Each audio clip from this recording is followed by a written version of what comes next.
questions that you have. I'm delighted to have had the opportunity to be here. And please feel free. I don't know.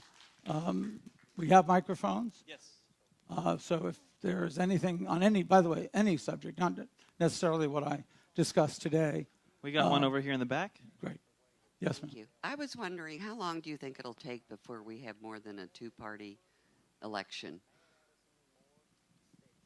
Well, of course, we don't have two-party elections. We have 4, 5, 6-party elections. We have the Libertarians, we have the Greens, we have all sorts of marginal parties.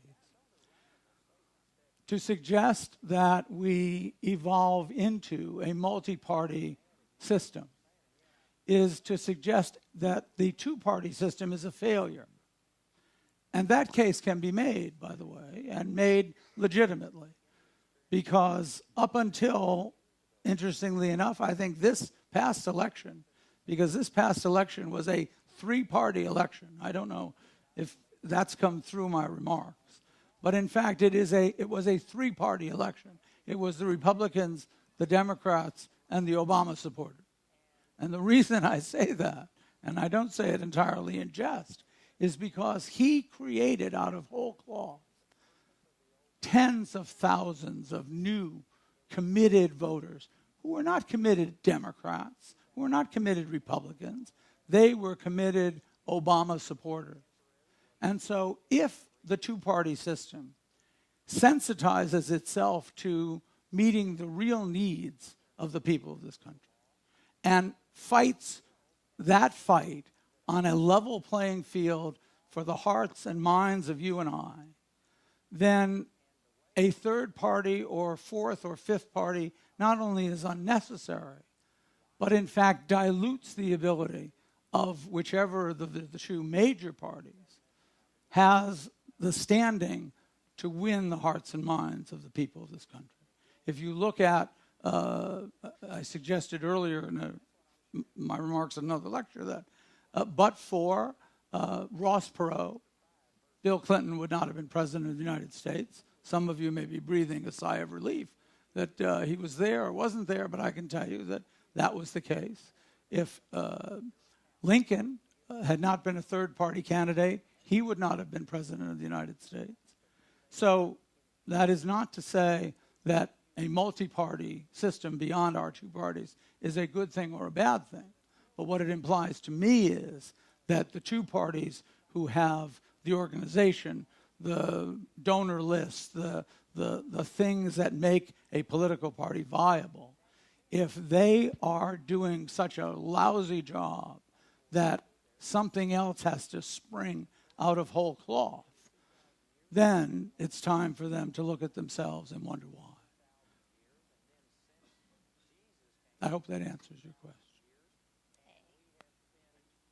Yes, sir. In order to achieve true globalization success, it would seem that what we need is everyone needing to come to the same values: human rights, women's rights, education, the seeking of prosperity. And when the Iron Curtain fell, you could see that the old Warsaw Pact countries quickly moved to that model. And I don't think the government of Russia can stop that. It'd be slower. The government of China can't stop it. But what do we do about the Muslim countries? How do we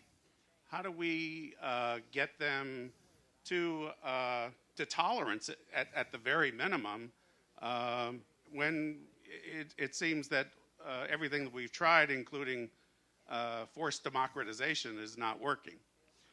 Well, first of all, I think we make a mistake when we homogenize the Muslim countries. I think that if you look at the Muslim world and you look at the countries where the Muslim religion holds sway, the distinctions in civil liberties, human rights, women's rights, vary in almost as much of a spectrum as in other parts of the world. There are Muslim countries where women do not have to wear the chador. There are Muslim countries where they can vote.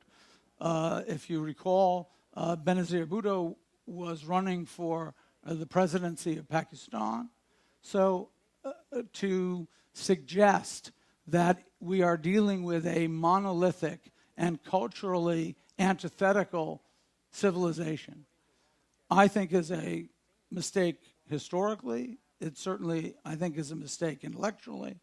And more importantly, puts us in a position of painting with too broad a brush and therefore assigning those who are more akin to our values to values that they do not ascribe to, but are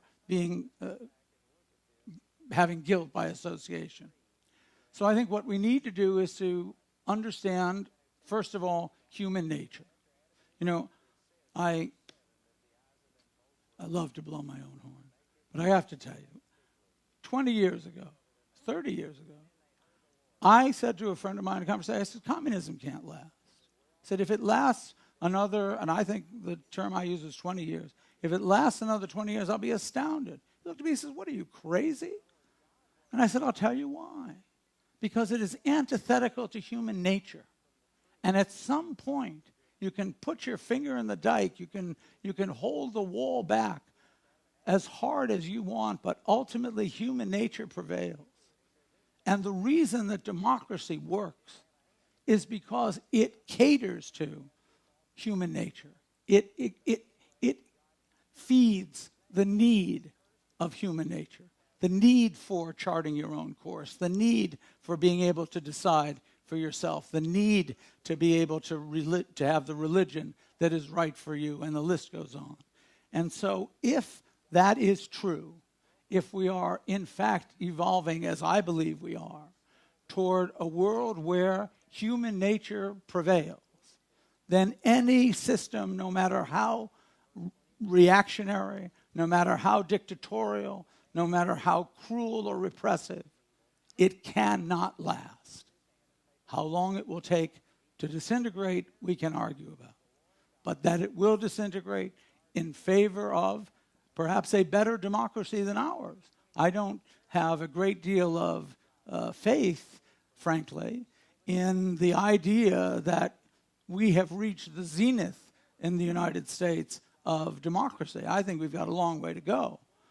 In fact, a case can be made that not only do we not have, in many respects, the democracy we think we have, but we have been deluded into thinking that we have more democracy than we do.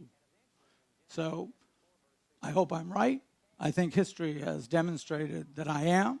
When countries, where there are more democratic countries in the world today than there have ever been before, and certainly the trend is in that direction, I think that that trend is going to continue. I hope so.